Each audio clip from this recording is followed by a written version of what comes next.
بسم الله الرحمن الرحیم. الحمد لله و الصلاة و السلام علی رسول الله و علی آله و صحبه و موالاه. اما بعد، السلام علیکم و رحمت الله و برکاته. بینندگان عزیز و گرامی، خوشحالم که بار دیگر هم در خدمت شما عزیزان و سروران گرامی قرار گرفتم. از یکی دیگر از قسمت‌های برنامه بازسازی اندیشه. در برنامه‌های گذشته به صورت تفصیل در مورد اناجیل چهارگانه و همچنین اعتبار آنها صحبت کردیم و همچنین پیرامون انجیل برنابا و مسائل دیگری که ارتباط به این موضوعات می‌گیرد، یعنی کتاب مقدس، و همچنین در برنامه گذشته پیرامون شوراهای کلیسایی صحبت کردیم که در حقیقت این شوراهای کلیسایی هم نوعی تقدس داره در نزد اکثر مسیحیت و اگرچه برخی ها را رد می‌کنند ولی آنچه را که بنده به صورت تفصیل صحبت کردم به خصوص شورای نقیه و شورای اورشلیم خب در کتاب مقدس در عهد جدید هست. میخوام که به خاطری که ما میخوایم که تفصیلی تر در این مورد صحبت بشه و شاید برای برخی از بینندگان عزیز ما فهم و برداشت برخی از مسائل کمی مشکل باشه، ولی امیدوارم که دوستان عزیز و بزرگوارم ما را تحمل بکنن تا این که برسیم به موضوعات عقایدی که در حقیقت در میان مسیحیت و به خصوص عقاید مثل تثلیث، فدا، صلب و بقیه عقاید و بقیه دیدگاه هایی که اینها دارند و به خصوص اینها ان شاء الله به اینها هم میرسیم و به صورت تفصیل صحبت میکنیم. اما قبل از آن لازم است که ما این کتاب مقدس را بررسی بکنیم که این کتاب واقعا تقدس دارد یا ندارد. و علت هم این است که ما معتقد هستیم و یقین و باور کامل داریم که این کتاب تحریف شده، این کتاب دست خورده و مورد دستبرد قرار گرفته. ما وقتی میایم تناقضاتی از این کتاب را نقل میکنیم که عهد جدید به خصوص اناجیل چهارگانه را تقریباً 18 مورد را به خدمتتان عرض کردم در برنامه‌های گذشته که این تناقضات در میان اناجیل چهارگانه وجود دارد، اگرچه از نظر سندی گفتیم که اینها اساسی ندارد. امروز به عهد عتیق میپردازیم و علت پرداختن ما هم این است که اولا بگم که عهد عتیق چیست. عهد عتیق عبارت از اسفار پنجگانه تورات و ملحقات این اسفار پنجگانه، اسفار دیگری که هست، کتب دیگری که هست که مرتبط هست به کتاب مقدس یا مجموعه آنها را میگویند عهد قدیم یا عهد عتیق. تناقضاتی در این وجود دارد و علت بروز دادن این تناقضات اینه که تا ما ثابت بکنیم این کتاب تقدس نداره، آنگونه‌ای که به آن میگن کتاب مقدس حقیقتی نداره، بلکه وجود خارجی در تقدس داشتن آن و مقدس بودن آن نیست، وجود خارجی ندارد. چون الله متعال در قرآن میگه افلا یتدبرون القرآن ولو کان من عند غیر الله لوجدوا فیه اختلافا کثیرا. الله میگه اگر این قرآن از جانب غیر الله می بود شما در آن اختلافات شدیدی میافتید، اختلافات زیاد شما در آن میافتید، اما چون از جانب پروردگار هست شما در آن اختلاف نمیابید. در این کتاب مقدس اختلاف تناقض وجود دارد، اختلافاتی که متناقضن با هم. اختلاف تنوع نیست که در حدی باشه که قابل جبران یا قابل تعویل باشه. عهد قدیم هم و عهد عتیق هم از این قاعده مستثنا نیست. تناقضاتی در آن وجود داره و تحریفاتی وجود داره. اینها از روزی که این کتاب به دست خوابخوامهای یهودی افتاده و به دست کششهای مسیحی افتاده، روزانه در حال تغییر و تحوله. یعنی شاید بگید چگونه روزانه؟ این را برایتان ثابت میکنم که چگونه اینها در حال تغییر دادنن. حتی امروز با این که در یعنی دسترسی به این کتابها خیلی راحت و خیلی آسان شده. اگر شما مثلا در کشور اسلامی هم زندگی میکنید، میتونید از طریق اینترنت این کتابها را به دست بیارید.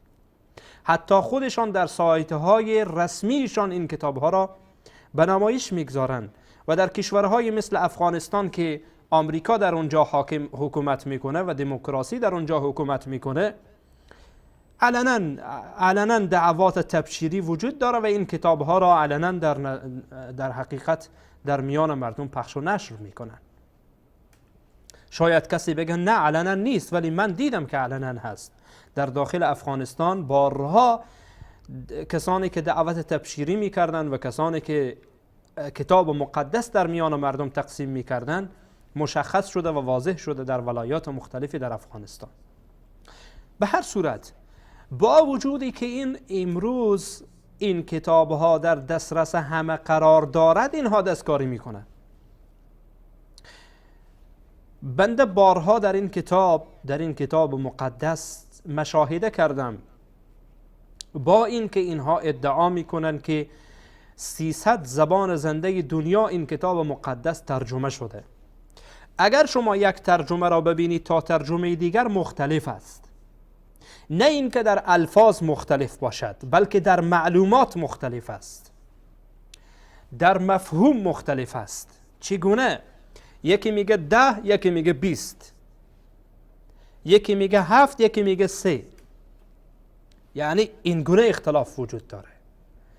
ترجمه عربی چیزی میگه و ترجمه فارسی از این ترجمه تا ترجمه دیگر چیز دیگری میگه. ان شاء الله یک برنامه خاص در این مورد خواهیم گذاشت. اختلافاتی که در ترجمه های موجود از کتاب مقدس به زبان فارسی فعلا وجود دارد. شما آن وقت مشاهده خواهید کرد که این کتاب به سرش چی بلایی آمده، حتی امروز چی بلایی در حال آمدن است. چرا؟ یکی کم میکنه، یکی زیاد میکنه، یکی حذف میکنه، یکی نگه میداره و یعنی جای برای تعویل هم نیست، جای برای این هم نیست که قابل جبران باشه. عهد عتیق همچنان اختلافات شدیدی در آن وجود دارد. بنده در این برنامه به چند نکته و به چند موضوع از این اختلافاتی که تناقض در آنها وجود داره، اختلاف تنوع نیست، اختلاف تناقض هست، ان شاء الله به خدمتتان عرض خواهم کرد و شما خواهید دید که این کتاب چی بلایی به سرش آمده. اولین موضوعی که ما شروع میکنیم در حقیقت، اگرچه از اسفار پنجگانه تورات هم ان شاء الله میاریم، از سفر دوم تواریخ و همچنان سفر اول پادشاهان. یکی از این پادشاهان و یکی از این ملوکی که در بنی اسرائیل بوده یهوشافاط هست. در سفر دوم تواریخ میاره، میگه که یهوشافاط وقتی که به قدرت میرسه، همه تپه ها و بت ها، تپه هایی که برای قربانی بوده، برای قربانی غیر الله، و همچنین بت ها را خراب کرده، نابود کرده. اما در اول پادشاهان میای آن را نقض میکنه، میگه نه، یهوشافاط این کار را انجام نداده. برین با هم دیگر به کتاب مقدس مراجعه بکنیم. اولا در سفر دوم تواریخ، در سفر دوم تواریخ، بله اینجا صفحه‌ای که پیش من هست، صفحه 442، ببینین که چی میگه. این سفر دوم تواریخ است دوستان عزیز. سفر دوم تواریخ از اسفار که ملحق به تورات هست، ملحق به تورات هست. این باب یا فصل 17 هست. اینجا میه یهوشافاط به سلطنت میرسد. خب خیلی خوب، اینجا در این فصل یعنی فصل 17 آیت 6 یا فقره 6 چی میگه؟ میگه یهوشافاط با دل و جان خداوند را خدمت میکرد. خیلی خوب. او بتکده های روی تپه ها را خراب کرد. دقت کنید. و بتهای شرماور عشیره را در هم شکست. اینجا رو دقت کنید، بتها را خراب میکنه، تپه ها را خراب میکنه و بتها را هم نابود میکنه. کی این کار را انجام میده؟ یهوشافاط. دقیقاً در همین باب جالبه که یک نکته‌ای که به خدمت دوستان عزیز عرض بکنم این است که اینها اینقدر واقعاً پررو هستند و اینقدر یعنی بی‌پروا بگین هستند که متوجه نشدن. اگر متوجه می شدن مطمئن باشید که این را حذف می کردن. مثل که بعدا نشان میدیم برخی از مواقع و برخی از جاها وقتی متوجه شدن حذف کردن و یا تغییر دادن، کپی پیست کردن، از اونجا گذاشتن اینجا، که انشاءالله بعدا این را ثابت میکنه. در صفحه 361 که در اول پادشاهان هست ببینین که شبیه همین، این یادتان باشه. یک بار دیگه دوستان عزیز اینجا دقت کنید. یهوشافاط با دل و جان خداوند را خدمت میکرد و بتکده های روی تپه ها را خراب کرد و بتهای شرماور عشیره را در هم شکست. دوم تواریخ فصل 17 آیت 6. عنوان هم هست یهوشافاط به سلطنت میرسد. خیلی خوب، بریم اول پادشاهان. یهوشافاط پادشاه یهودا. دقت کردید؟ و جالب دوستان عزیز اینجا فصل 17 هست. اینجا در فصل 22 اول پادشاهان میای اینجا در آیت 42 یا در فقره 42 میگه یهوشافاط در سن 35 سالگی بر تخت نشست و 25 سال در اورشلیم سلطنت کرد. مادرش عزوبه نام داشت و دخترش شلها بود. او هم مثل پدر خود، یعنی او هم یعنی کی؟ یعنی همین یهوشافاط مثل پدر خود آسا مطابق میل خداوند عمل میکرد، بجز در یک مورد. آن مورد چی بوده دوستان عزیز؟ دقت کنید. و آن این که بتخانه های روی تپه ها را از بین نبرد. بله، حالا برد یا نبرد؟ در اونجا چی میگفت؟ در تواریخ، در دوم تواریخ صفحه 342 ببینید چی میگه. یک بار دیگه به خدمتتان نشان بدم. میگه که تپه ها را خراب کرد، او بتکده های روی تپه ها را خراب کرد و بتهای شرماور عشیره را در هم شکست. اینجا چی میگه؟ بتخانه های روی تپه ها را از بین نبرد. یعنی چی؟ دقت کردید دوستان عزیز؟ این اختلاف نیست چیست؟ بس این تناقض نیست چیست؟ یعنی مثل اینکه یکی میگه سفید یکی میگه سیاه، یعنی به حدی نیست که قابل جمع باشه که بگن نه این قصه دوتاست. نه، قصه دوتا نیست، یکیست و راهی هم برای فرار نیست. یعنی چی؟ به هر حال دوستان عزیز و بزرگوار، این اولین اختلافی بود که در این برنامه به خدمتتان عرض کردم. اجازه بدید بریم به قسمت دوم. میگه که داستانی را نقل میکنه از نبوزرادان، یکی از سرلشکریان هست، یکی از جلادان و از سرلشکریان است. میگه که در سفر دوم پادشاهان باب 25 میگه که مشاورین پادشاه، چند نفر از مشاورین پادشاه این فرد یعنی نبوزرادان دستگیر میکنه. در سفر دوم پادشاهان میگه که 5 نفر دستگیر کرده. در سفر ارمیا میگه که 7 نفر دستگیر کرده از مشاورین پادشاه را. دقت کنید. اینجا در صفحه 394 اینجا دوستان عزیز اگر 394 ببینید اینجا چی میگه. اهالی یهودا به بابل تبعید میشوند. اینجا جالبه که در ارمیا را هم نقل میکنه. میگه در ارمیا هم همین آمده 52 24 تا 27 که بعدا این را نشان میدین. خیلی جالبه، یعنی اینها چقدر کم عقلند. سرایا کاهن اعظم و سفنیا معاون او و 3 نفر از نگهبانان خانه خداوند به دست نبوزرادان فرمانده لشکر بابل به بابل تبعید شدند. 19 همچنین فرمانده سپاه یهودا 5 مشاور پادشاه. دقت کنید اینجا را، من منظورم اینجاست. 5 مشاور پادشاه، معاون فرمانده سپاه که مسئول جمع آوری سرباز بود، همراه با 60 نفر دیگر که در شهر مانده بودند، همه اینها را نبوزرادان بر ربله در سرزمین حمات نزد پادشاه بابل برد. پادشاه بابل در آنجا همه را کشت. دقت کردید؟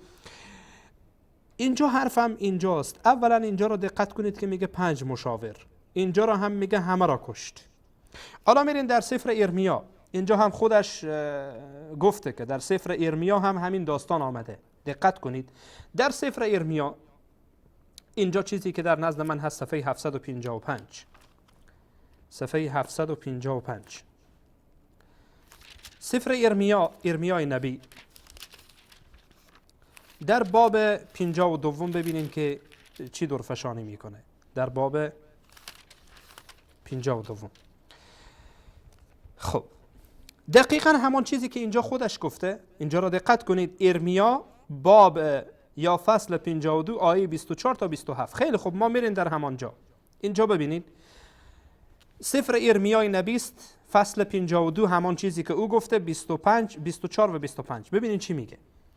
میگه که در ضمن نبوزرادان فرمانده سپاه بابل این افراد را نیز در مخفیگاه هایشان در شهر پیدا کرد. سرایا کاهن اعظم، همان چیزی که در اونجا گفته بود، و معاون او سفنیا، 3 نفر از نگهبانان خانه خدا، یکی از فرماندهان لشکر با 7 نفر از مشاوران مخصوص پادشاه. دقت کردید؟ اینجا چی میگه؟ 5 مشاور پادشاه، 5 مشاور پادشاه. اینجا میگه که نه، همان چیزی که خودش هم در اونجا گفته. میگه که نه، 7 نفر از مشاوران مخصوص پادشاه، منشی فرمانده سپاه یهودا که مسئول ثبت تعداد سربازان بود، و 60 نفر از اشخاص مهم دیگر. نبوزرادان ایشان را به ربله، همان چیزی که در اونجا آمده بود، نزد پادشاه بابل برد و پادشاه در آنجا همه را کشت. نگه که داستان 2 تاست. اولا اینجا اگر داستان 2 تا می بود، اینجا خودش مرجع نمیداد که در ارمیا هم همین داستان هست. ما همان ارمیا را مراجعه کردیم، جای دیگه نرفتیم. در سفر ارمیا باب 52 24 تا 27، ما هم 24 تا 27 خواندیم. اونجا گفت که پادشاه همه را کشت، اینجا هم میگه پادشاه همه را کشت. اما اینجا چرا 5 مشاور و اینجا میگه 7 مشاور؟ اینجا میگه با 7 نفر از مشاوران مخصوص پادشاه. یعنی چی؟ من میخوام که به خصوص افرادی که نصرانی و مسیحی کمی فکر بکنن. این اختلافات رو ببرید پیش یک کشش، برایش بگید که این چی بلاییه، این چی، ما کدام یکی را قبول بکنین، کدام یکی درسته؟ یا ارمیا در سفر ارمیای نبی درستش هست، و یا این که در سفر دوم پادشاهان، کدام یکی درسته؟ امکان نداره هر دو درست باشه. 5 نفرن یا 7 نفر. حالا تکلیف ما را مشخص بکن، 5 نفر رو قبول کنین یا 7 نفر رو. اگرچه دوستان عزیز اینها تواریخه، احکام نیست که اینقدر به اینها حکم مرتب باشه. اما به نزد ما وقتی ما میگین این کتاب تحریف شده و افراد این را نوشتند و تقدس این کتاب نداره، برای ما این حرف خیلی مهمه که 5 نفر هست یا 7 نفر. درسته حکمی بر اون مرتب نیست، اما وقتی خبری را میده باید خبر درست باشه. کدام یکی درسته؟ 5 نفر از مشاورین پادشاه را گرفته یا 7 نفر را گرفته؟ سفر ارمیای نبی میگه 7 نفر. دوم پادشاهان میگه نه، 7 نفر نبودن، 5 نفر بودن. و خیلی جالبه که خودش هم مرجع میده، میگه برو اگر میخوای باز بیشتر معلومات بگیری، همین داستان در اونجا هم آمده. یعنی در سفر ارمیا باب 52 24 تا 27 آمده. این واقعا دوستان عزیز و بینندگان گرامی قابل تأمل هست، قابل تعمق هست که ما این مسائل را دقت بکنین، هر چیزی را قبول نکنین. هر کس برای ما هر چیزی را گفت، ما بیاین آن را قبول بکنیم. تناقض دیگری که دوستان عزیز و بزرگوار، سومین تناقض در این برنامه ما می باشه، اینه که میگه یهویاکین در حقیقت یکی از پادشاهانه. در چه روزی از زندان آزاد شد؟ در سفر دوم پادشاهان میایه میگه که در 27 ماه آزاد شد، ولی در سفر ارمیا میایه میگه که نه، در 25 ماه بود که رها شد. این جالبه، یعنی در اونجا گفته بود 5، این هم میگه 25، در اونجا گفته 7، این هم میگه 27. دقت کردید؟ یعنی این اختلاف واقعا خیلی تعجب آوره دوستان عزیز و بزرگوارم. همون دوم تواریخ، همان جایی که به خدمتتان قبلا نشان دادم، دقیقا در همان جا این حرف زده شده. دوم تواریخ باب ببخشید سفر دوم پادشاهان هست. سفر دوم پادشاهان، بله، سفر دوم پادشاهان. اینجا ببینید که چی میگه دوستان عزیز و بزرگوارم. باب 25. آزادی یهویاکین از زندان. وقتی اویل مرودک پادشاه بابل شد، یهویاکین پادشاه یهودا را از زندان آزاد ساخت و این مصادف بود با 27مین روز از ماه 12 37مین سال اسارت یهویاکین. من اینجا حالا این رو نمیخوام، آنچه که به نزد من مهمه این 27مه. در 27مین روز از ماه 12 37مین سال. حالا 27. خیلی خوب. در اینجا چی گفته؟ ارمیا باب 52 31 تا 34. خیلی خوب، میریم به سراغ ارمیا. این سفر ارمیاست دوستان عزیز، باب 52. سفر ارمیا باب 52. همان جایی که خودش مرجع داده مراجعه میکنیم. آیه 31 یا 31 میگه در روز 25 ماه 12 از 37مین سال اسیری یهویاکین پادشاه یهودا، اویل مرودک به پادشاه بابل رسید و یهویاکین را مورد لطف قرار داده و او را از زندان بیرون کرد. حالا 27مین روز از ماه، چنانچه این میگوید، یعنی دوم پادشاهان، یا 25مین روز از ماه است چنانچه ارمیا میگوید. کدام یکی درست است؟ حکمی در این مرتب نیست، اما برای ما مهمه تا بفهمیم این اخباری که در کتاب مقدس آمده کدام یکش درسته. مگر نه این که این کتاب کلش مقدسه؟ چرا این اختلاف؟ چرا این تناقض؟ یکی میگه 27، یکی میگه 25.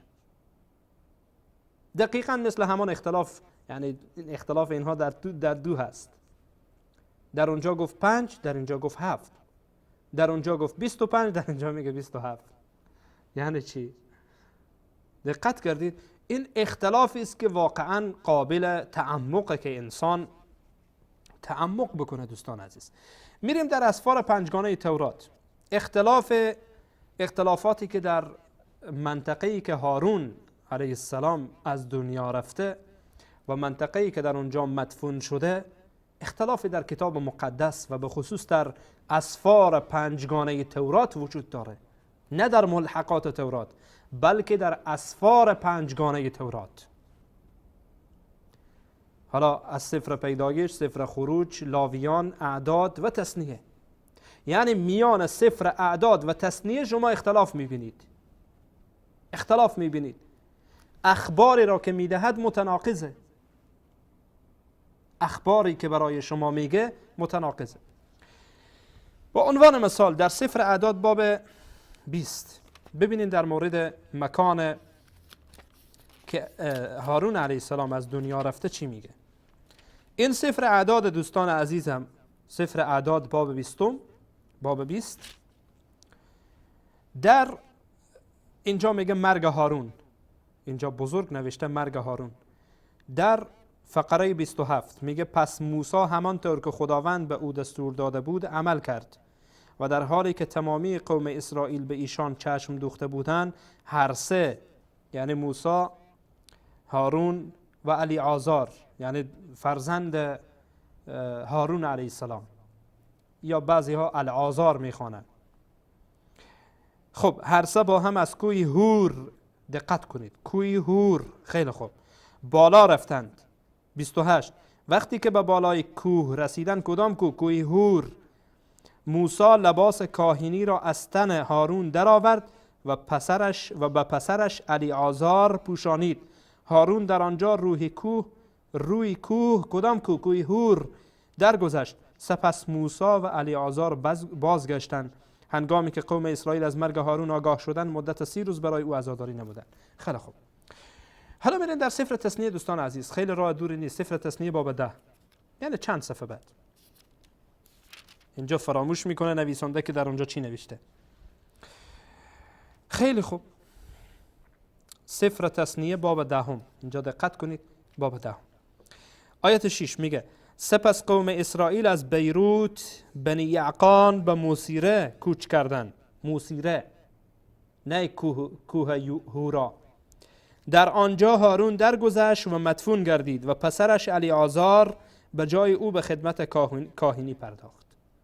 حالا کوه هور یا منطقه موسیره، اینها مختلف یک منطقه نیست که کسی بگه نه خب موسیره همان منطقه بوده، یک کوهی داشته به نام هور. حالا مثلا کسی بیایی بگه نه اینجا کوهی بوده در اون منطقه موسیره، حالا شما چی چسبیدید به این منطقه؟ در اونجا کوهی بوده، خلاص در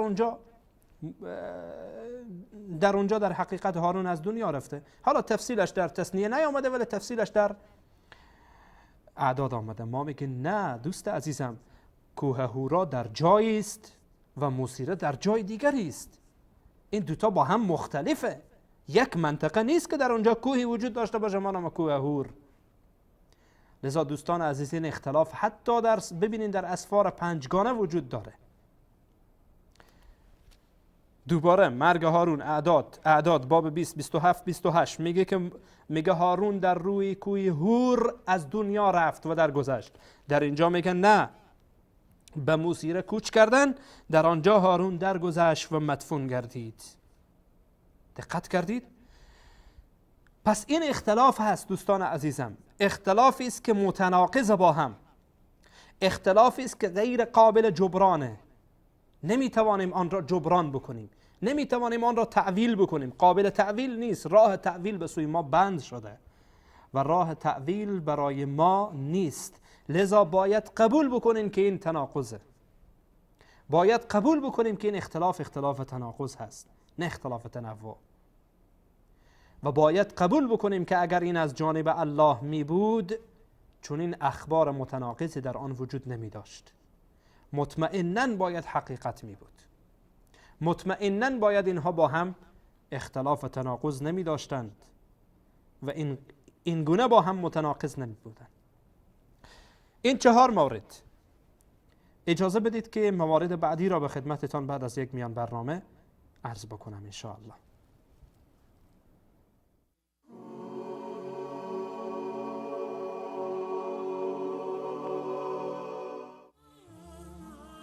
قل إن خير الأنبياء محمد وأجل من يمشي على الكثبان وأجل صحب الرسل صحب محمد وكذاك أفضل صحبه العمران. قل إن خير الأنبياء محمد وأجل من يمشي على الكثبان وأجل صحب الرسل صحب محمد وكذاك أفضل صحبه العمران. رجلان قد خلقا لنصر محمد بدم ونفسي ذلك الرجلان بنتاهما أسنى نساء نبينا وهما له بالوحي صاحبتان وهما لأحمد نظراه وسامعاه وبقربه في القبر مضطجعان وهما لأحمد نظراه وسامعاه وبقربه في القبر مضطجعان. كان على الإسلام أشفق أهله وهما لدين محمد جبلان وهما لدين محمد جبلان. قل إن خير الأنبياء محمد وأجل من يمشي على الكثبان وأجل صحب الرسل صحب محمد وكذاك أفضل صحبه العمران قل إن خير الأنبياء محمد وأجل من يمشي على الكثبان وأجل صحب الرسل صحب محمد وكذاك أفضل صحبه العمران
با عرض سلام مجدد به خدمت شما بینندگان عزیز و گرامی در هر گوشه از دنیا که هستید. دوستان عزیز و بزرگوارم، پیرامون تناقضات در میان عهد قدیم صحبت می کردیم. تناقضاتی که در تورات و ملحقات تورات هست. می رویم با همدیگر به تناقض پنجم. این تناقض خیلی جالبه.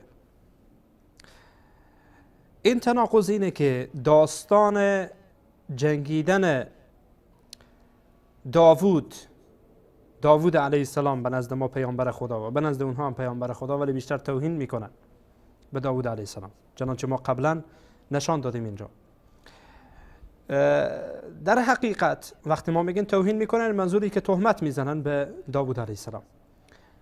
وقتی میگه داوود با سوری ها جنگید، تعداد کسانی که عرابه سوار بودن را داوود کشت. در یک جامعه میگه 700 نفر بودن، در یک جامعه میگه 7000 نفر بودن. دقت کردید؟ در دوم سموئیل که یکی از اسفار که ملحق است به تورات، در سفر دوم سموئیل در باب دهم اینجا را دوستان عزیز دقت کنن. میگه که این باب دهم هست دوستان عزیز، باب دهم، پیروزی داوود بر عمونی ها و سوری ها. اینجا میگه که از آیه 17 اگر اجازه بدید که به خدمتتان بخوانم.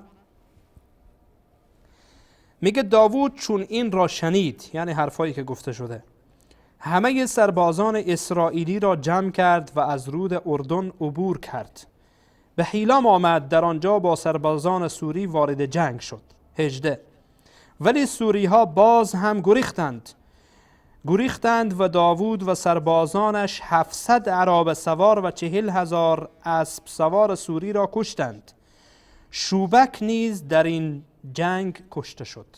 من علت این که این شوبک را آوردم تا این که کسی نگه که بله داستان دوتاست. داستان دوتا نیست. اگر اینجا را دوستان عزیز نشان بدن، باب دهم، ببینید در همین جا میگه که اول تواریخ، یعنی همین داستان در اول تواریخ هم آمده. اول تواریخ فصل 19 از آیه اول تا 19. خیلی خوب، ما میریم به اینجا را. اولا دوستان عزیز یادتان نره، میگه که سربازانش عرابه سوار، 700 عرابه سوار، 700 عرابه سوار. این را به حفظتان بسپارید. میریم به سراغ اول تواریخ باب 19. ببینید که چی میگه.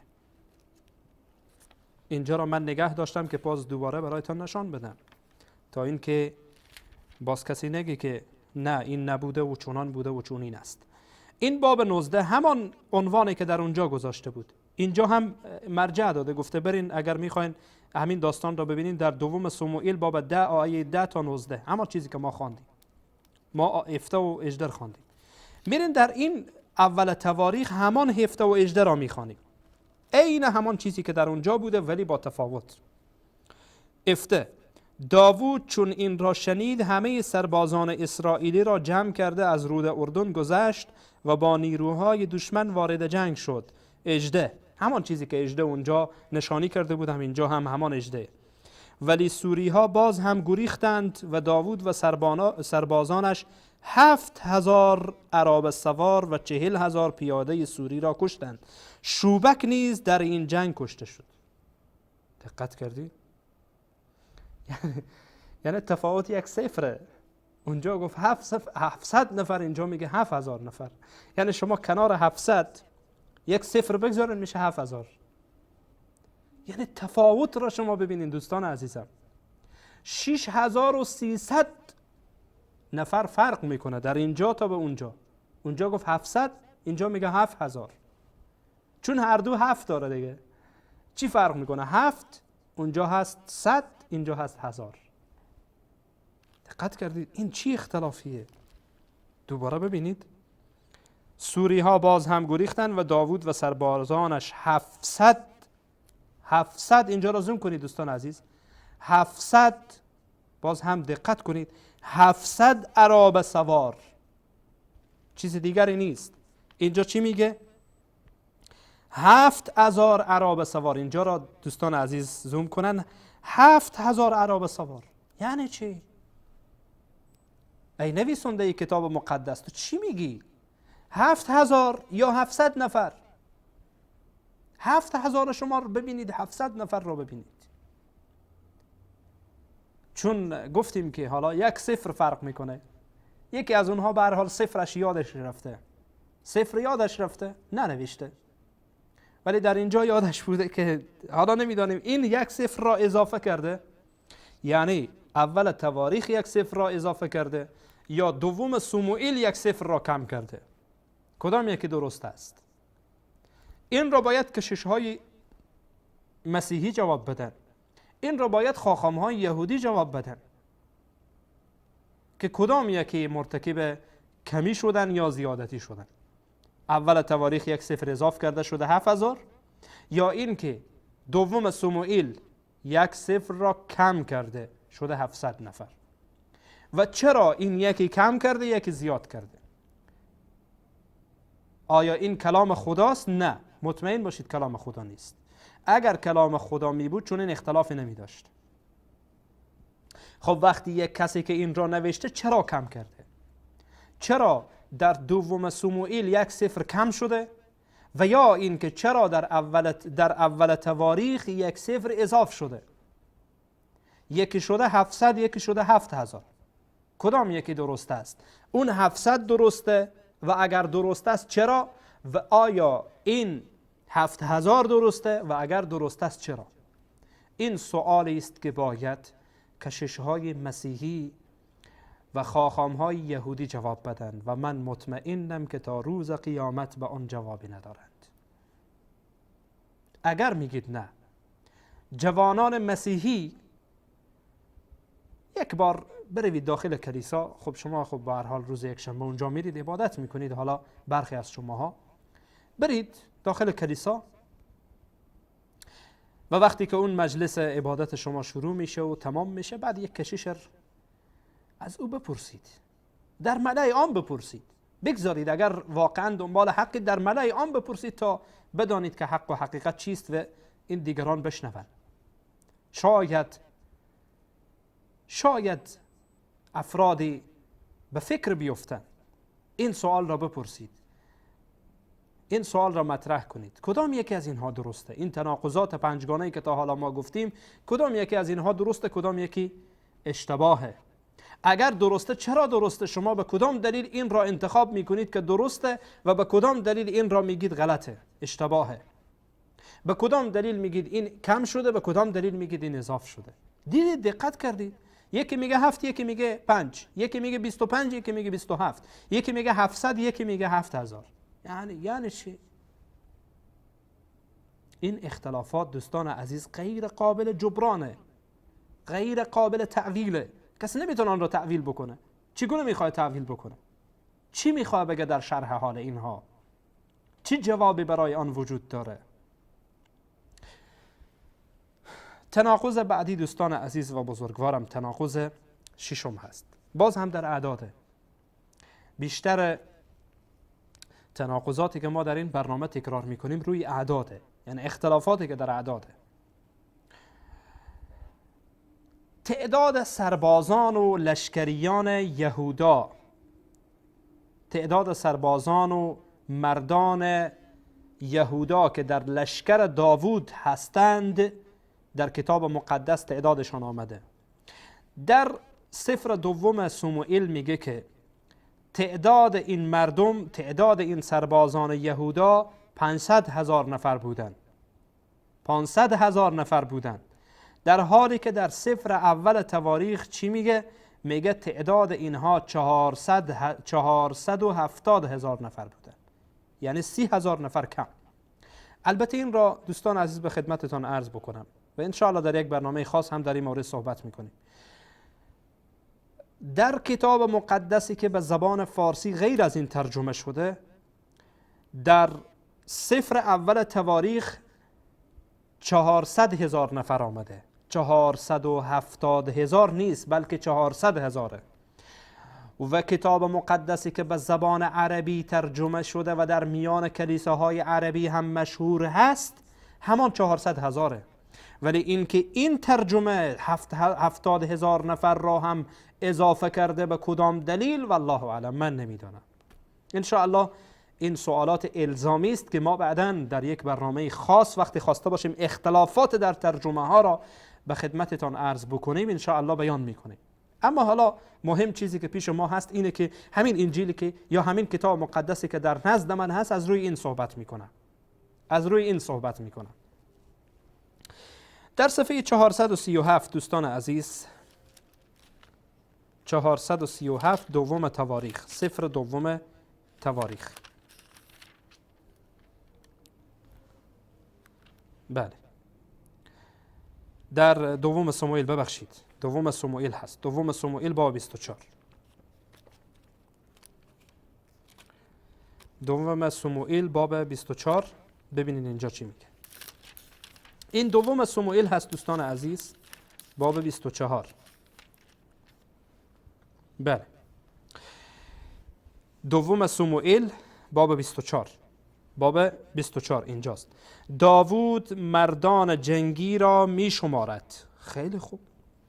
خب اینجا میگه که خب داوود علیه السلام، حالا یوحاب که یکی از سرلشکریان است او را مکلف میکنه، میگه برو تعداد لشکریان را برای من بیار تا من مطمئن بشم.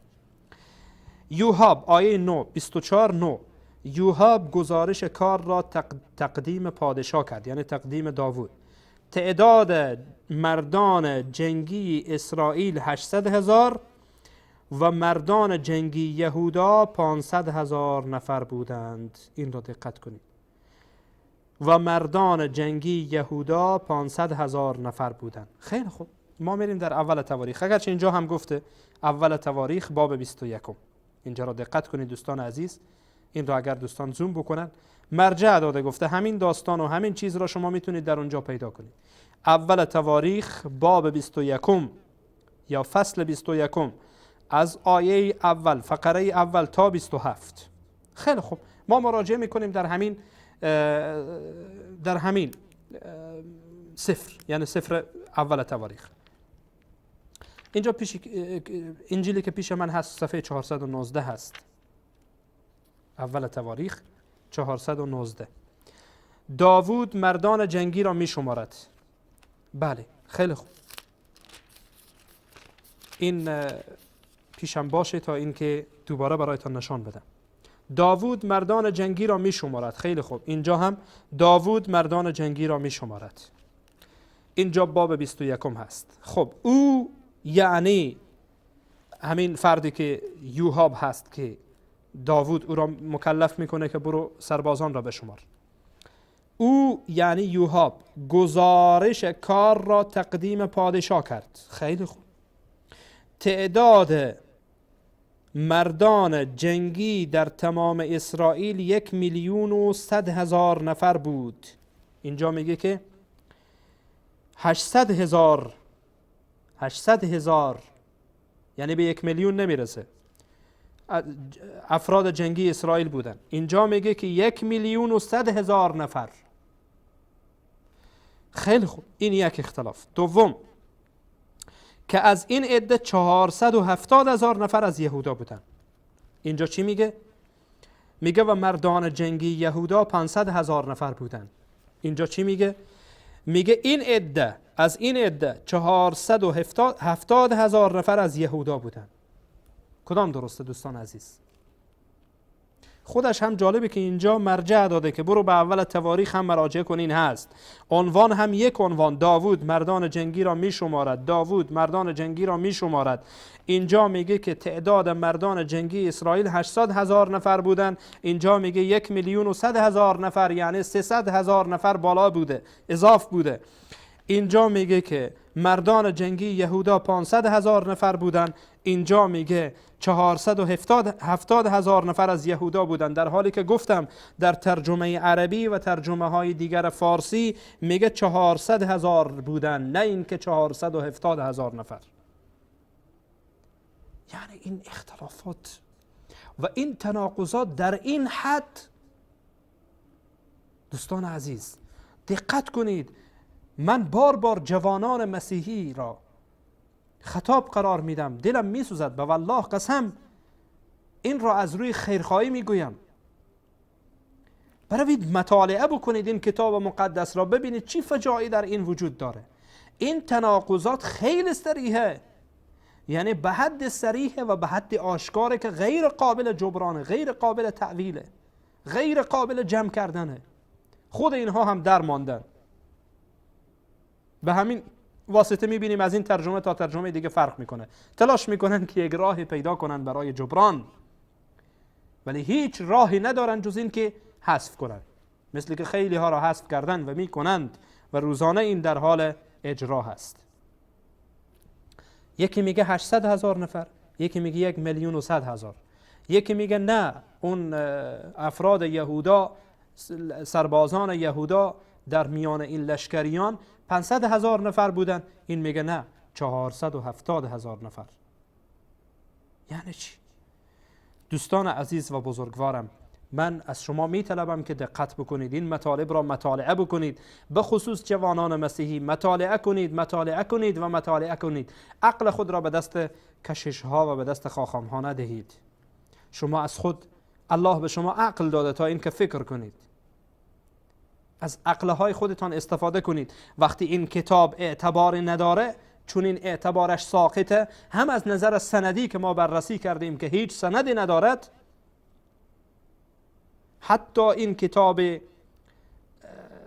اسفار پنجگانه تورات، آنگونه‌ای که از خود عهد قدیم و ملحقات آن قبلا ما در موردش صحبت کردیم، 10 قرن بعد از موسی علیه السلام یا 8 قرن بعد از موسی علیه السلام سابقه توسط عزرا از آن پیدا میشه، مثل که در سفر عزرا آمده و در بقیه اسفاری که در این کتاب وجود داره که ما قبلا در این مورد به صورت تفصیل صحبت کرده بودیم. از نظر سندی این مصیبت هست، این مشکلاتش هست. و اون الواحی هم که موسی داخل صندوقچه‌ای کرده بود، آنها گم شده بعد از هجمه ها و بعد از هجوم های مختلفی که توسط پادشاهان مختلف شده، از معبد اصلا گم شده، مثل که خود کتاب مقدس و خود عهد قدیم میگه، عهد عتیق میگه که ما قبلا به صورت تفصیل پرداختیم. دوستان عزیز که خواسته باشن معلومات بیشتر در این مورد، در مورد سند این کتاب خواسته باشن به خصوص عهد عتیق، میتونن که در یوتیوب مراجعه بکنن. درباره تاریخ تورات وقتی صحبت کردیم به صورت تفصیل اینها را توضیح دادیم. این سندش هست و این هم متنش. آیا به این کتاب تقدس باقی میمانه؟ آیا واقعا این همان کتاب است که به موسی علیه السلام فرستاده شده؟ این همان کتابی است و صحفی است که به انبیای دیگر فرستاده شده؟ نه. مطمئن باشید که نه. اگر می بود چنین بلایی به سرش نمی آمد. چنین بلایی به سرش نمی آمد که از یک ترجمه تا ترجمه دیگر حتی امروز مختلف باشه. به هر حال دوستان عزیز و بزرگوارم، این 6 موردی بود که از تناقضات را به خدمت شما عزیزان و سروران گرامی بیان کردم. اجازه بدید که میان برنامه را ببینیم. بعد از میان برنامه ان شاء الله دوباره در خدمت شما عزیزان قرار خواهم گرفت و همچنان تماس‌های شما عزیزان هم خواهیم شنید ان شاء الله و ان شاء الله مطالب دیگری هم به خدمتتان در این مورد عرض خواهیم کرد اگر وقت برای ما بود. جزاکم الله خیرا. بعد از یک میان برنامه دوباره در خدمت شما عزیزان خواهیم بود.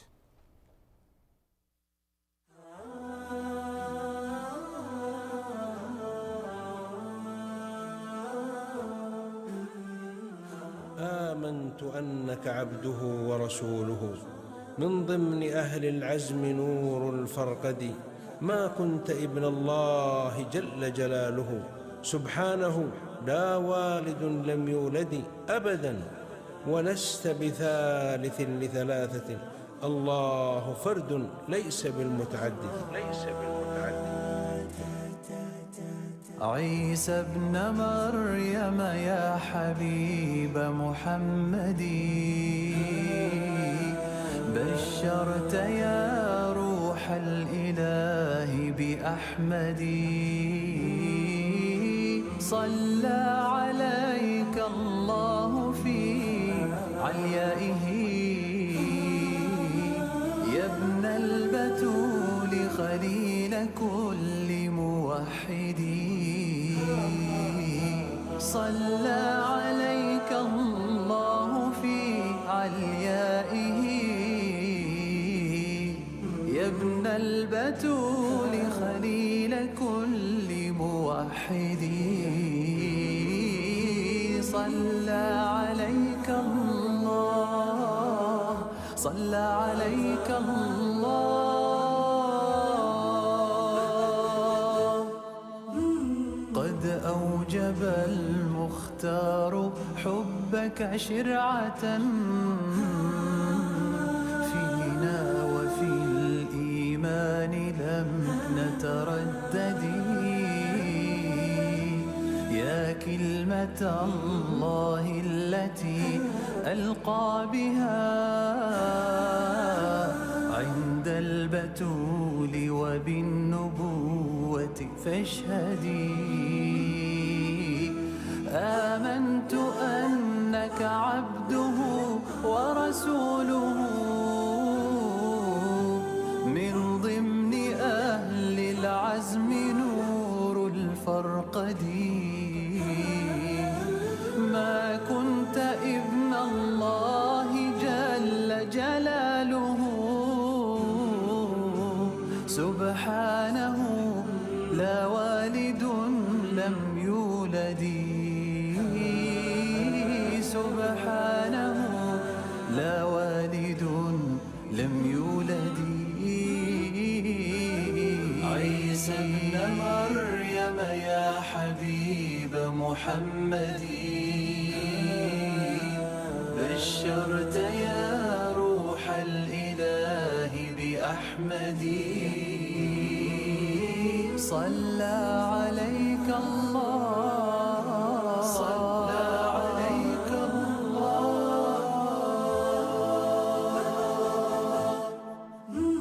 أبدا ولست بثالث لثلاثة الله فرد ليس بالمتعدد أتباع عيساها رفعنا قدره وبصدقه يدعو البرية سيدي هيا بأحمد آمنوا فهو الذي مدح المسيح بمصحف وبمسجد عيسى وأحمد مرسلان الذكر والإنجيل رغم الملحدين، في الذكر والإنجيل رغم الملحدين. فعلى البتول وابنها حلل الثناء، وسلامنا من متهم أو منجد. إيماننا لا يستوي إن نحن لم نؤمن بعيسى في اعتقاد أرشدي. إيماننا لا يستوي إن نحن لم نؤمن بعيسى في اعتقاد أرشدي. صلى عليك الله، صلى عليك الله.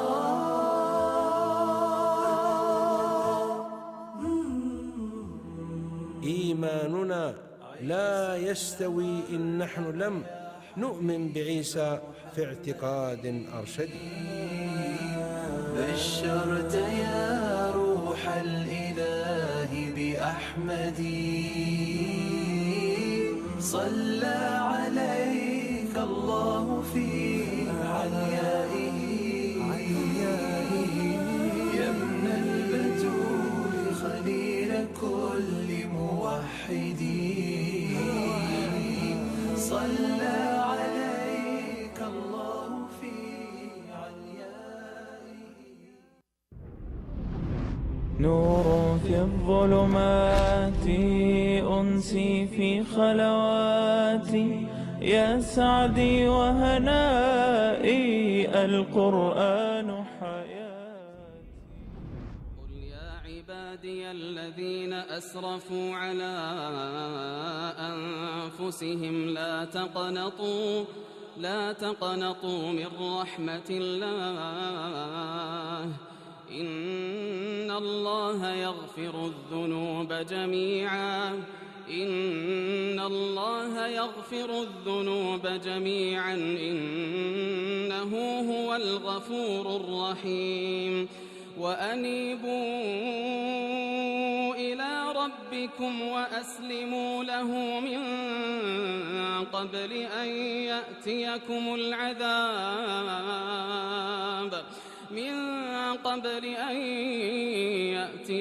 العذاب ثم لا تنصرون. بگو ای بندگان من که با زیاده روی در گناهان بر خویشتن ستم کرده اید، از رحمت الله ناامید نباشید. بیگمان الله همه گناهان را می آمرزد. به راستی که او همان ذات آمرزنده و مهربان است.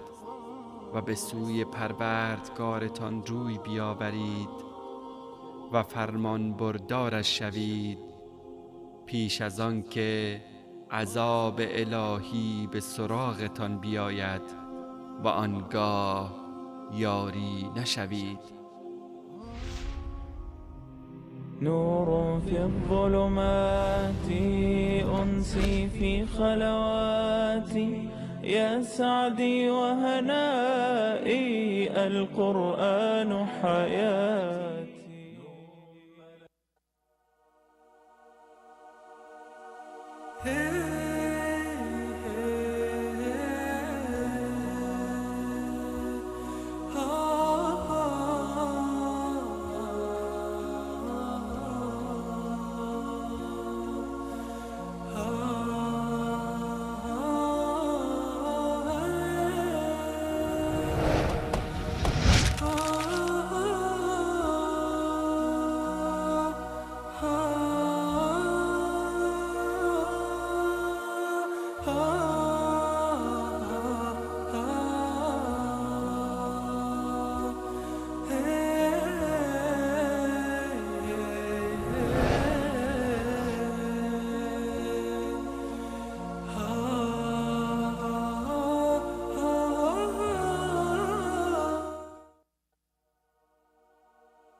بسم الله الرحمن الرحیم. با عرض سلام مجدد به خدمت شما بینندگان عزیز و گرامی در هر گوشه از دنیا که هستید.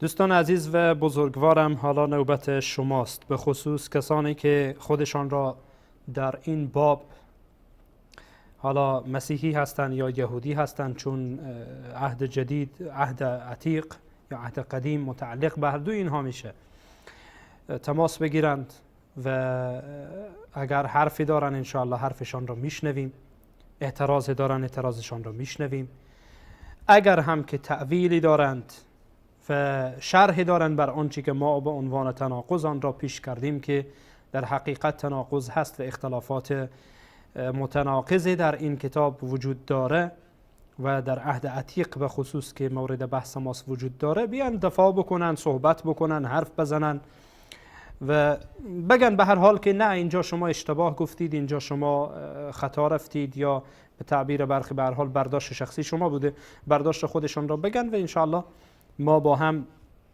صحبت میکنیم و ببینیم که کدام یک راست هست و کدام یک دروغ هست.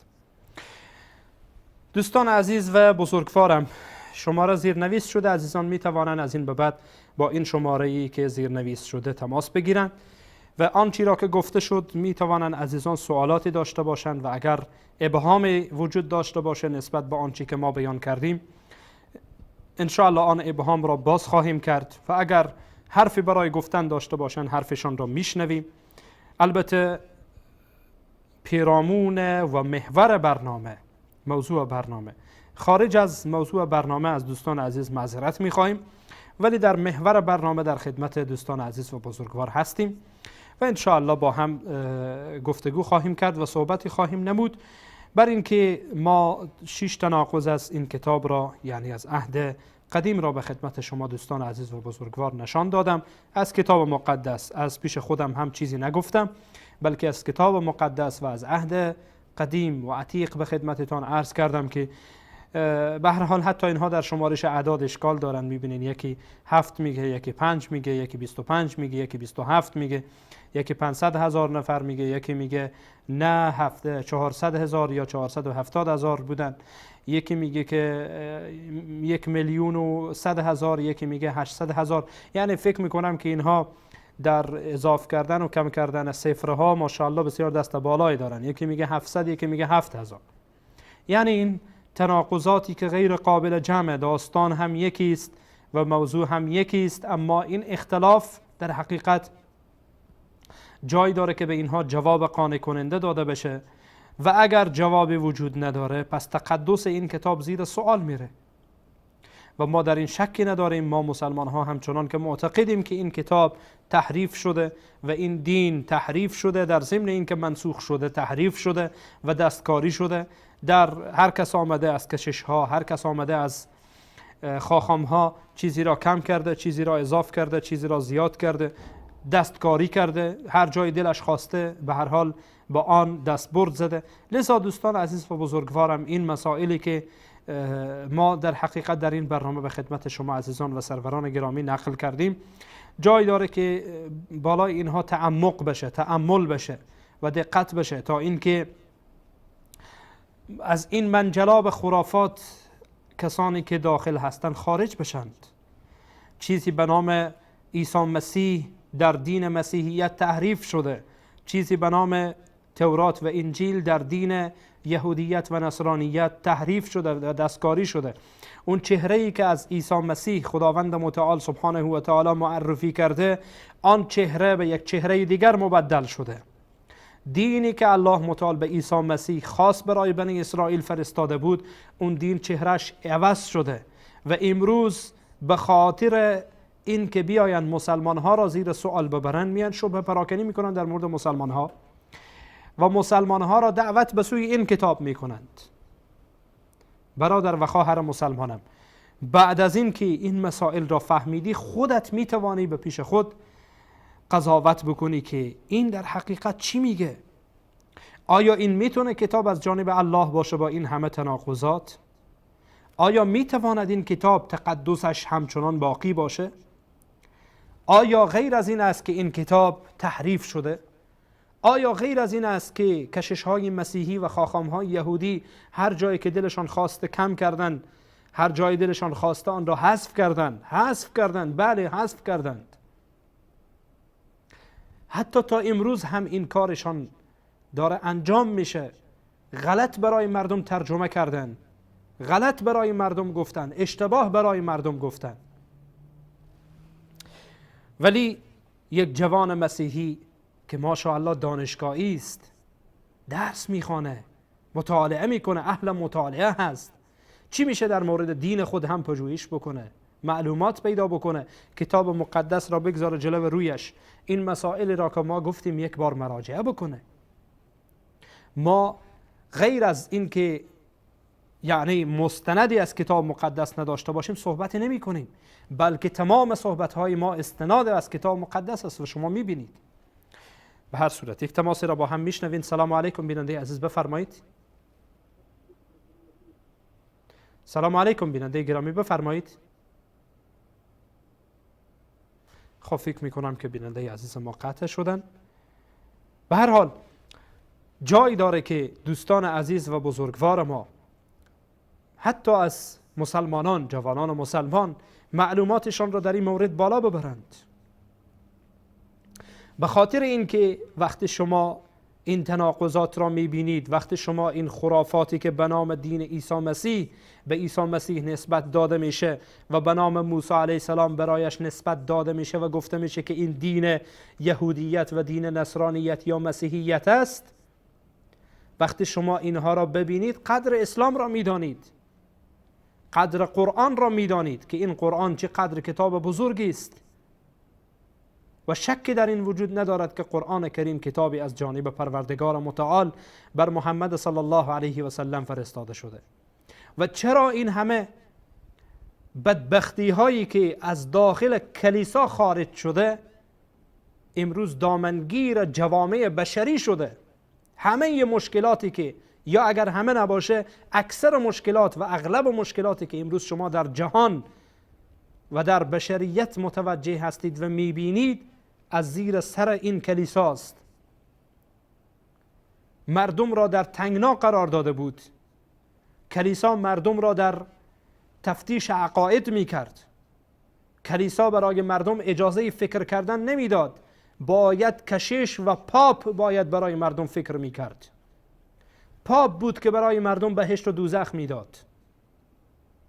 که سرانجام ببینیم یک سری حرکاتی صورت گرفت و یک سری نهضت‌هایی به وجود آمد در میان مسیحیت، نهضت‌های بد و نهضت‌هایی که جهان را به تباهی کشاند، مثل سکولاریسم، مثل دموکراسی، مثل پلورالیسم و بقیه ریزم‌هایی که هستند، بقیه افکار پوچ و انحرافی که وجود داره، حتی فکره داروینی، فکره که گویا انسان در خلقتش تطور به وجود آمده، مراحل در خلقت انسان نعوذ بالله به وجود آمده که سرانجام انسان را برسانند به میمون یا بوزینه. تا به این سرحد همه این بدبختی ها از زیر سر کلیساست. برای مردم اجازه فکر کردن ندادن که مردم برای خود فکر بکنن. ای جوان، امروز آن روز نیست، حداقل برای خودت فکر بکن. تو به عنوان یک فردی که خودت را به عیسی مسیح نسبت میدی، واقعا عیسی مسیح را بشناس، واقعا از عیسی مسیح پیروی بکن، واقعا از وحیی که از جانب الله فرستاده شده پیروی کن، نه از این خزعبلات و خرافاتی که در این کتاب وجود دارد. البته نمیگم که در این کتاب مقدس خوبی های وجود نداره، بله داره، اما بسیار اندک است، انگشت شمار هست. اما خرافاتش و خزعبلاتش را شما مشاهده میکنید و روزانه ما در این برنامه بازسازی اندیشه ما هاست که به خرافات این کتاب میپردازیم، خرافات این کتاب را به خدمتتان عرض میکنیم. آیا دنبال چیز دیگری هستید؟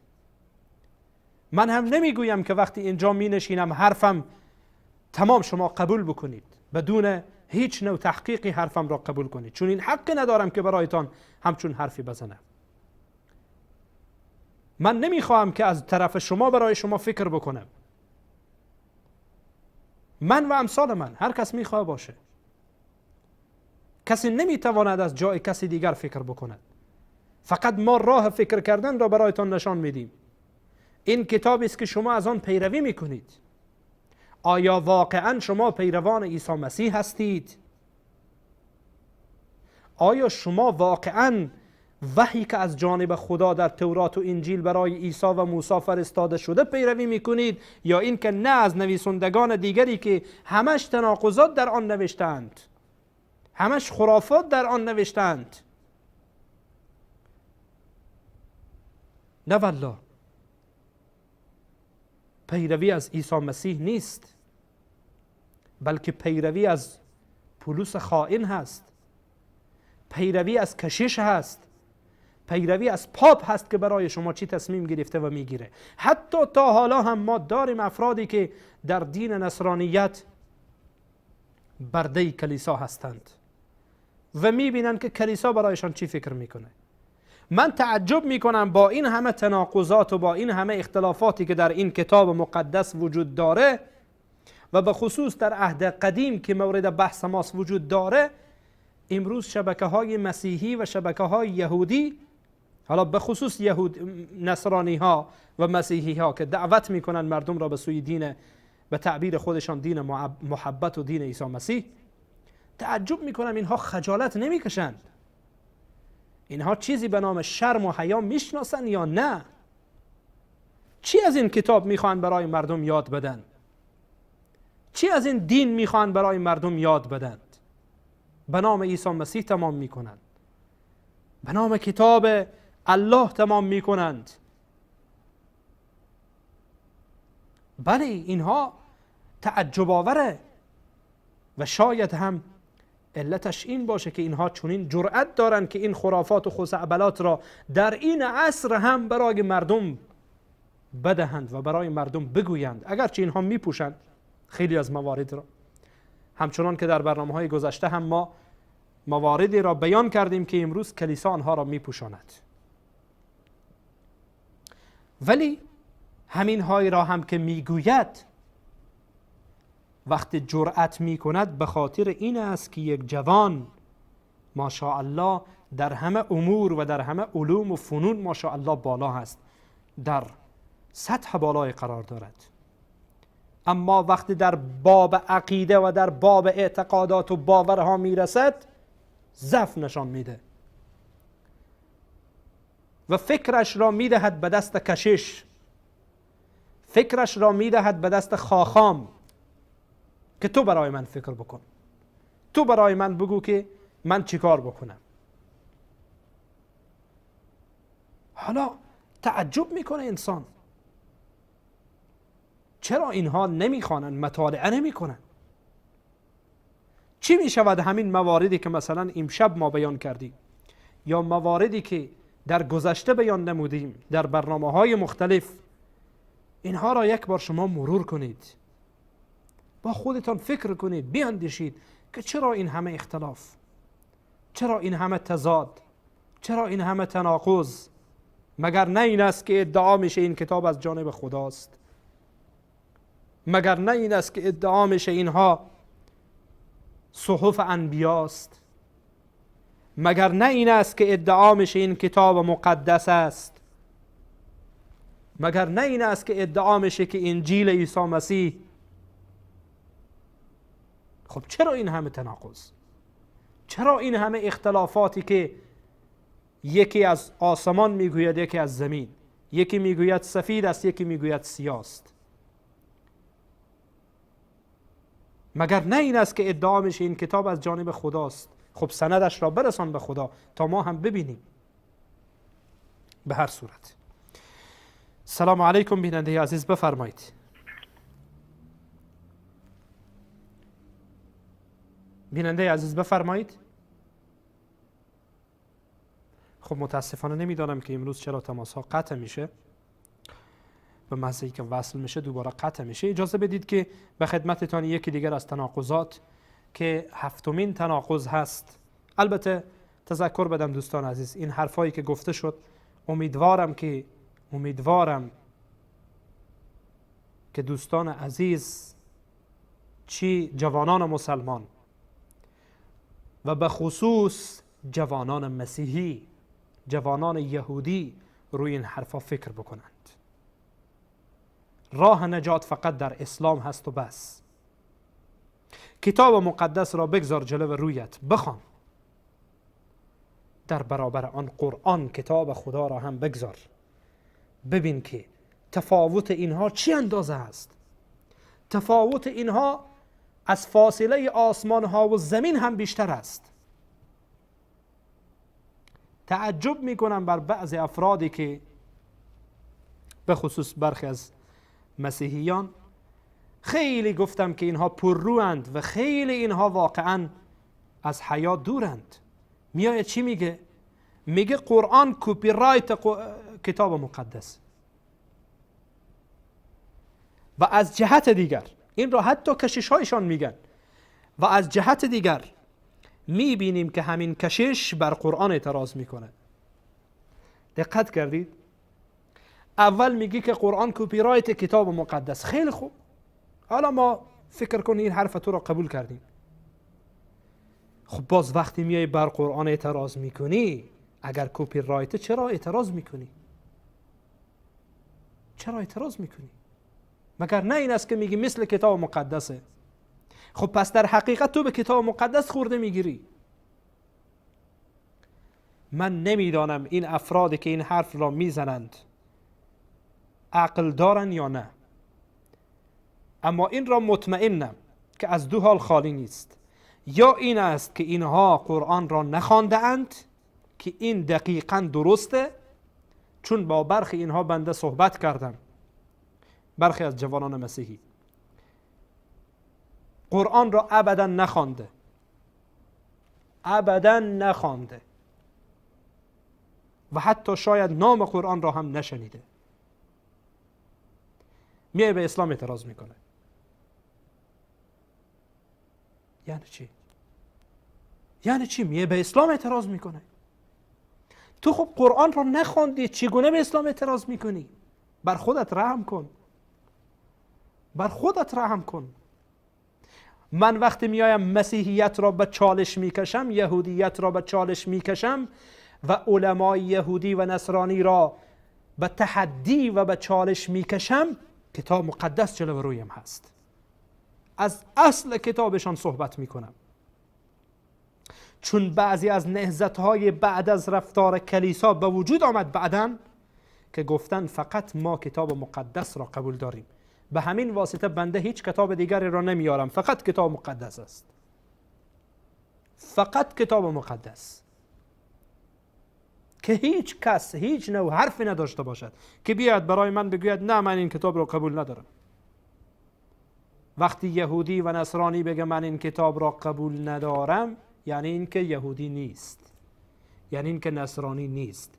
مثل که یک مسلمان بیای بگه من قرآن را قبول ندارم. مگر میشه مسلمان باشه بگه قرآن را قبول ندارم؟ خب بدون شک و بدون تردید کافر دیگه. قرآن را قبول نداشته باشه مسلمان نیست، دروغ میگه. یک مسیحی و یک یهودی هم وقتی کتاب مقدس را قبول نداشته باشه، اون نمیتونه یهودی باشه و نمیتونه نصرانی باشه. لذا به همین واسطه ما از کتاب مقدس دلیل میآوریم. تماسی را میشنویم. سلام علیکم بیننده عزیز، بفرمایید. بیننده عزیز بفرمایید. السلام علیکم. علیکم السلام برادر عزیز، بفرمایید. برنامه بازسازی اندیشه وصال حق، بفرمایید. خواهش ما سوالی که نداشتم، خواستم شبکه فرکانس شبکه نور می‌خواستم اگر ادامه بکنید خیلی ممنون میشم اگر مجری بگیم بده. بسیار خوب، بسیار خوب، تشکر از شما. دوستان عزیز گزارش دادن، میگن که دقیقاً همین فرکانس شبکه وصال هست. بله فرکانس شبکه وصال نه؟ بله میگن روی همین فرکانس، روی همین فرکانسی که شما فعلا وصال را میبینید، روی همین فرکانس میتوانید شبکه نور را هم تماشا کنید. خیلی ممنون. دوباره میگن جستجو بکنید، میاد برایشان. باشه. تشکر از شما. خیلی ممنون. خیلی ممنون. جا چاری. سلامت باشید. تشکر از شما. به هر حال دوستان عزیز و بزرگوارم، میایه میگه که قرآن کپی رایت است. خب خیلی خوب، باز می اعتراض میکنه. در حالی که اگر شما قرآن را بخوانید، اگر شما کتاب مقدس را بخوانید و خواسته باشید در میان اینها مقایسه بکنید، گفتم تفاوت اینها مثل زمین به اندازه فاصله زمین تا آسمان هاست و حتی خیلی بیشتر از این. غیر ممکنه. قرآن کجا و کتاب مقدس کجا؟ کتاب مقدس بیشتر به یک کتاب داستان میماند، الا اینکه برخی از فصول و برخی از آیاتش، مثلا مثل 10 فرمان کتاب تورات، 10 فرمانی که در تورات آمده، و یا اینکه مثل برخی از مواعظی که در کتاب اناجیل 4گانه وجود داره. حالا ما ادای اینها، به غیر از اینها شما کمتر میبینید که کلام خدا در آن مشاهده بشه یا کلام انبیا در آن مشاهده بشه، بیشتر داستان هست. تماس دیگر را میشنوین. سلام علیکم بیننده عزیز، بفرمایید. بیننده عزیز بفرمایید. خب فکر کنم که باز هم بیننده عزیز ما قطع شدن. بیننده بعدی را میشنوین. سلام علیکم بیننده عزیز، بفرمایید. سلام علیکم. علیکم السلام و رحمت الله. بفرمایید برادر عزیزم. ممنونم. با کارشناس دارم صحبت میکنم یا روی ایرم یا هنوز نرفتم روی ایر؟ بله شما روی ایر هستید. در مورد موضوع برنامه بفرمایید صحبت کنید. اول معرفی بفرمایید. بله بنده رضایی هستم از ایران اصفهان استاد، و با احترامی که برای کتب الهی کتب آسمانی داریم کاملا با حضرت عالی در این خصوص توافق داریم که هیچ کدوم از کتب با قرآن قابل قیاس نیست. بله. و قرآن کریم کتابی است که واقعا خدای متعال اعجاز خودش را و خودش رو نشان داده و اعجاز خاتم الانبیا هم معجزه بارز و معجزه در طول زمان همیشه معجزه‌گر هست. قرآن کریم معجزه رسول خاتم است. بله. اما یه موضوعی را که من از حضرت عالی میخواستم سوال کنم در خصوص خود مسلمانان و قرآن و آنچه که شما حضرات کارشناسان شبکه‌های شبکه‌های اهل سنت میفرمایید قرآن بخوانید. در مورد قرآن خوندن آیا این که شما میفرمایید تأکید در خوندن قرآن، میفرمایید ما وقتی قرآن بخوانیم برداشتی را که مراد رسول خدا هست در هدایت از قرآن ما میتونیم اون برداشت از قرآن بکنیم یا نمیتوانیم؟ من نظرم این است که نمیتوانیم ما اون برداشت داشته باشیم. دوست عزیزم آقای رضایی عزیز، شما برای فهم قرآن کریم میدانید که چی راههایی وجود داره؟ برای فهم قرآن کریم نه نمیدونم. خیلی خوب، من انشاءالله توضیح میدم. خیلی خوب، من انشاءالله توضیح میدم برای شما. استاد فقط اینو میخوام این سوالم اونم مکملش کنید که آیا این خوندن قرآن با اون فرامین با اون فرمولایی که شما میدید ما را در قرآن غنیمون میکند در مورد دانش قرآن منهای راهنمایی‌های اهل بیت پیغمبر؟ این رو میخوام بدونم که شما بسیار خوب، انشاءالله توضیح میدم برادر عزیزم. متشکرم استاد. تشکر از شما. برای فهم قرآن دوست عزیزم راه‌های مختلفی وجود دارد. جناب آقای رضایی و تمام بینندگان عزیز، خوبه که این سوال را مطرح کردید تا اینکه برخی از بینندگان عزیز دیگه هم استفاده بکنن. اگرچه این سوال مربوط میشه به برنامه تفسیر که جناب استاد سلیمانی باید پاسخ بدن، ولی به هر حال ما هم وارد میشیم یک کمی در این مورد توضیح میدیم. اول ما یک تفسیر قرآن به قرآن داریم. ما نمیتونیم از رأی خود و از نظر خود قرآن را تفسیر بکنیم مگر اینکه در مورد آن علم داشته باشیم و دانش داشته باشیم. حتی ما روایتی داریم که رسول الله علیه السلام میفرمایند کسی که قرآن کریم را بر رأی خود قرآن کریم را تفسیر بکنه، در حالی که سلفی نداره بر این تفسیر خود، یعنی از آیه دیگر برداشت نمیکنه، از حدیثی برداشت نمیکنه، از قول صحابی برداشت نمیکنه که در ضمن صحابه اهل بیت پیامبر صلی الله علیه و سلم به خصوص کسانی که صحابه بودن داخل میشن، و یا اینکه علمای سلف که برخی از ائمه اهل بیت هم وارد اینها میشن کسی بیای از پیش خود بر اساس برداشت خود، با وجودی که نمیفهمه، یعنی آشنا نیست، میای قرآن را تفسیر میکنه، اگر این تفسیرش درست هم در بیایه، اگر این رأیش درست هم در بیایه، رسول الله علیه السلام میگن این فرد گناهکاره. ما برای فهم آیات قرآن کریم روش هایی داریم، از جمله این که قرآن کریم را با آیات دیگر ما چیکار میکنیم؟ آن را تفسیر میکنیم. مثلا در قرآن کریم الله متعال در سوره مبارکه بقره چی میگه؟ فتلقى آدم من ربه کلمات. آدم از پروردگارش کلماتی را فرا گرفت، فتاب علیه، الله بر او توبه‌اش را پذیرفت. خب ما این کلمات را از کجا میخوایم بفهمیم؟ خود قرآن برای ما تفسیر کرده. در سوره مبارکه اعراف الله متعال میگه چی میگه؟ میگه که آدم و حوا گفتن و قال ربنا ظلمنا انفسنا و ان لم تغفر لنا و ترحمنا لنكونن من الخاسرین قال فیها تحیان الاخر. حالا قرآن خودش تفسیر میکنه که این کلماتی که آدم از الله فرا گرفت این بود: ربنا ظلمنا انفسنا و ان لم تغفر لنا و ترحمنا لنكونن من الخاسرین. اگرچه روایت ضعیفی آمده که نه توسل نمیدانم به پیامبر کرد و فلان کرد، اینها خب مخالف با این آیه قرآن هست. روش دوم، قرآن کریم را ما توسط احادیث پیامبر صلی الله علیه و سلم میفهمیم. قرآن کریم آیه به صورت اجمال آمده، حدیث رسول الله علیه السلام این را تفصیل میده و قرآن کریم به این مورد هم اشاره میکنه. میگه ای پیامبر ما تو را فرستادیم و قرآن را برای تو فرستادیم لتبین للناس، تا توی پیامبر برای مردم این را شرح بدی، تا توی پیامبر این قرآن را برای مردم توضیح بدی. لذا توسط قول پیامبر، قولی که متصل به رسول الله و قولی که صحیح به رسول الله علیه السلام رسیده باشه.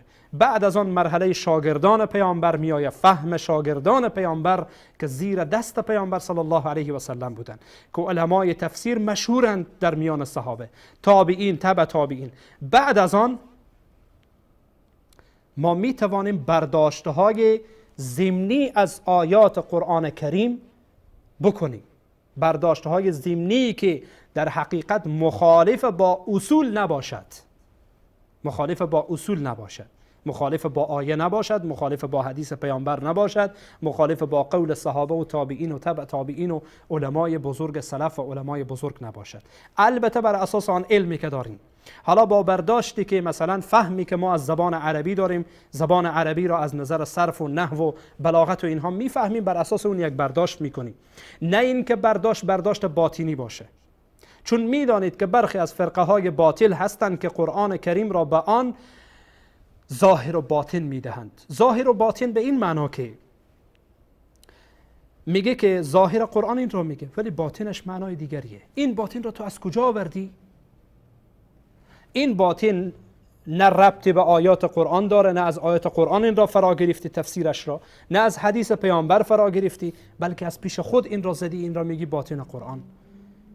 و حتی برخی از فرقه ها مثل فرقه اسماعیلیه و برخی دیگر از فرقه های باطنی که هستند که روافض هم تقریبا در این داخل میشن در بعضی از موارد، یعنی خیلی بی حد دیگه در این مورد داخل میشن.